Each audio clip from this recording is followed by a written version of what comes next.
Welcome to part two of the whole war went to war with itself. Like I said, the blue team's plan is to all gather in Normandy, France, push through, liberate all the European countries, and then start their push at Russia, take Moscow, take out all the stand countries, and then start their invasion into China. And then after everything is cleared, they'll hope the African countries surrender. But if they don't, they'll push through here and take out all of the countries. And they'll put down any rebellions as well. Back in China, the rebellion groups are growing larger and larger, and I forgot to make that transparent. Frick. Um, so the rebellion groups are reach Beijing, and but they were able to escape to over here. China tries to break through North Korea and liberate the country. It fails. Um, Over in India, there's now going to be a very big bloody battle, the Battle of New Delhi, or what is their capital?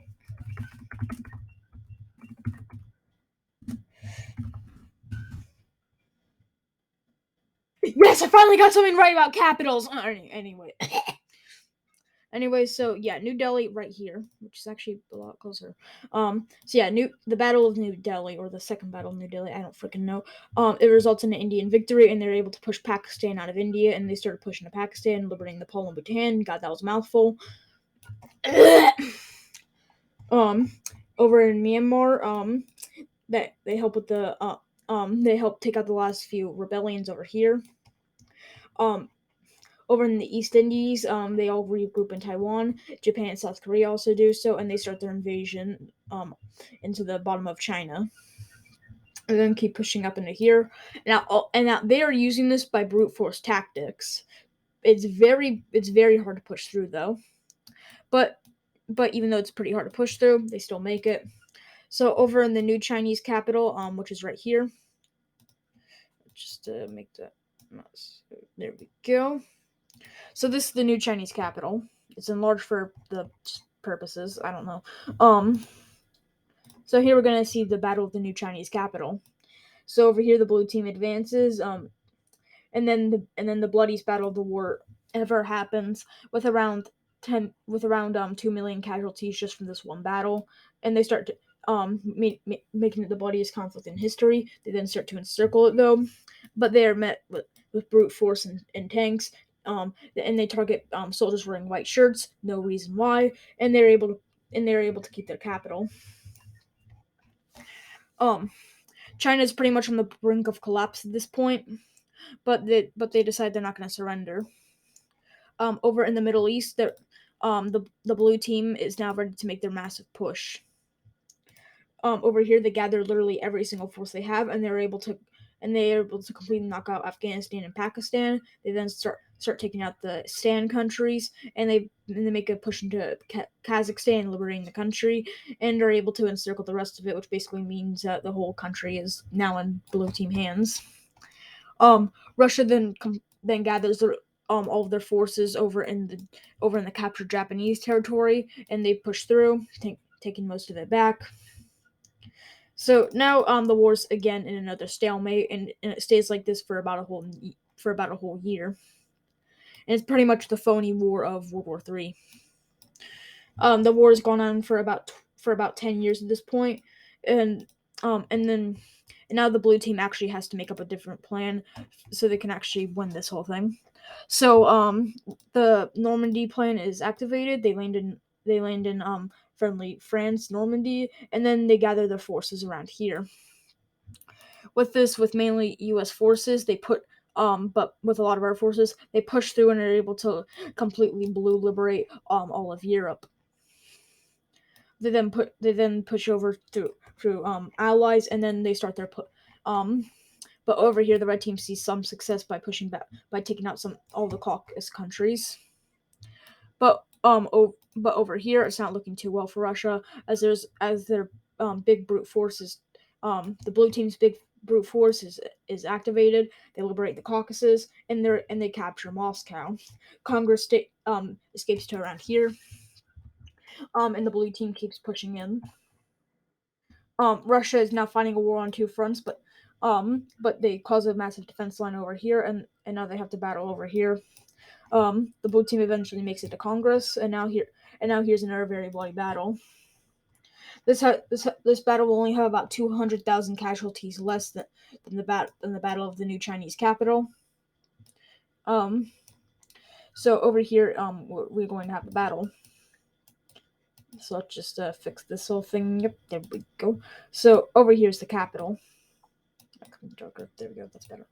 So blue team gets to advancing, and they start to encircle the capital. Putin is captured, and that was actually quick. What am I saying? They also encircle this land so that Putin can't escape. And now Russia is completely knocked out of the war. Now, the blue team is 100% out of resources. The only resources they have left is their final supply. So it's pretty good that Russia finally surrenders, leaving a massive front ended with. The second battle of China's new capital happens, and it results in a blue team victory, leading to the surrender of China. And they also allow Mongolia to be liberated. So now it's just the African campaigns. Um, so over in Africa, they know that the Allies are completely out of resources while they've been building up the whole time. So they all join forces and they plumb through. They take out most of the African countries and liberate Somalia, and they encircle Chad. Now that costed them around 90% of their resources, but with the remaining 10%, they were able to push down through here and take out most of Africa. AK-47 land is at risk of collapsing. And now the blue team has to enact another plan to take out the rest of the red team. So the plan is to all land in the capital of Chad and then push out through there. The war is then stalemates for about 4 years with not much fighting going on. And then once they finally have enough materials, the blue team makes their full charge. They all land in Chad, and they started out push through here while also pushing in from the Middle East and taking back Somalia. They pushed through Spain, taking back this territory, and they capture all of the originally red team countries. But the red team still does not surrender. They start pushing down, and they're able to fully liberate every single African country. So that is officially the end of the war. This war took about 22 years to eventually end, and I know that sounds like a lot, but this was a big freaking war. So yeah. So now if we could just get the map right back, we can now successfully show the peace treaty. So let's get to drawing a peace treaty. Yeah, fun. So over in China, we have the complete collapse of the Chinese Communist government. Um, Mong- um, Over here, Mongolia gets some territory. Just erase that border. They also have a nice little push up into Russia.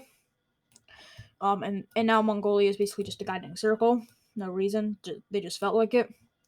Um, um, Tibet is freed. India is okay with letting their territories go. These two countries that want independence unite, and Taiwan takes over the rest of the goddamn thing. Manchuria though is also declared independence. Japan gets this all this from Russia, while the U.S. gets this part of Russia. Russia's government is reinstated.